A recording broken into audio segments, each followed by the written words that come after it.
France Inter.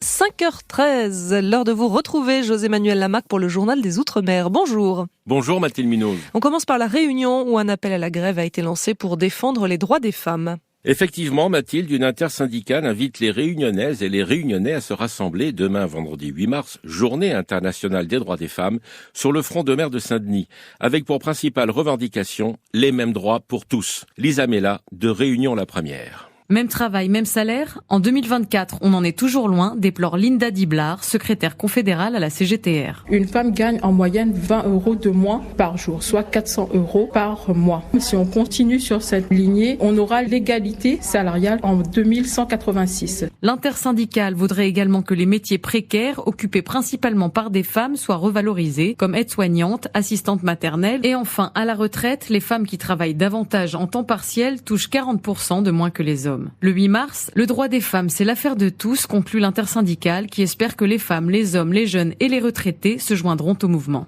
À Mayotte, les opérations de décasage sont reparties. Début de la démolition d'un quartier insalubre de la commune de Brandélé lundi dernier sur la côte sud-est des départements.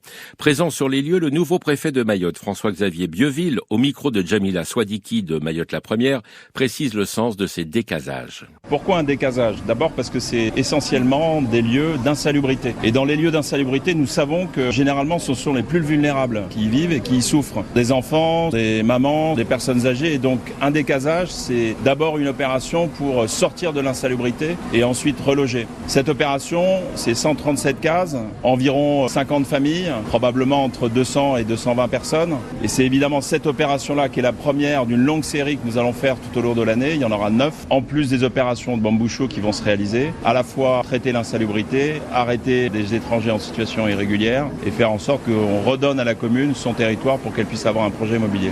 En Guyane, maintenant, le lycée agricole de Matiti à Makouria, entre Cayenne et Kourou, va proposer à la prochaine rentrée un CAP maritime, ce qui paraît logique dans ce département qui dispose d'un littoral de 378 km de long.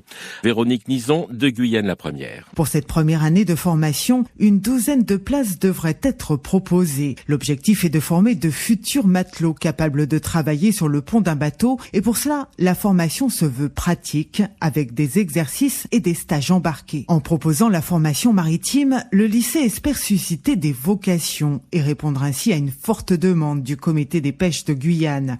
Son président, Léonard Ragnaud, avait fait spécialement le déplacement pour la porte ouverte du lycée et mettre en avant la profession. On est ravis d'avoir cette formation et on espère que les jeunes vont se lancer vers le troisième secteur économique de leur territoire. Les inscriptions commenceront en juillet prochain, après les résultats du brevet.